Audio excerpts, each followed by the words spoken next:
Let's begin today's Vanguard cards of the day with 3 cards for Keter, Sanctuary and DZ-BT10. Nagon. What did he say? When placed on rear guard makes you prevent one of your Hound Razor rear guards from being attacked by your opponent's rear guards. One of Hound Razor's issues was Station being retired to prevent the deck's offensive capabilities as well as the deck's biggest threat next turn.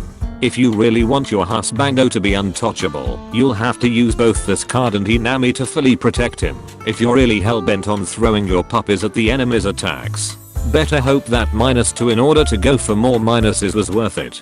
Girugon while on the back row rear guard gets 5k power if you have 3 or more grade 1 or less back row rear guards. If you're using this, either you're too poor to afford Segon, or you just hate your life.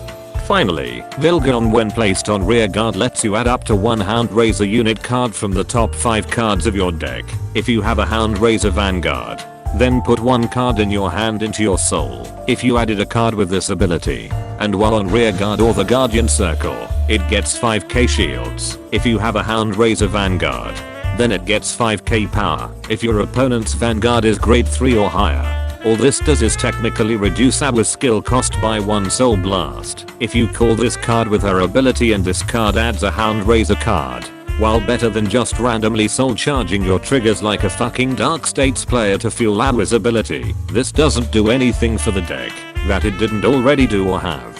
And that concludes today's cards of the day. Special thanks to my Patreon members for continuing to support my content creation.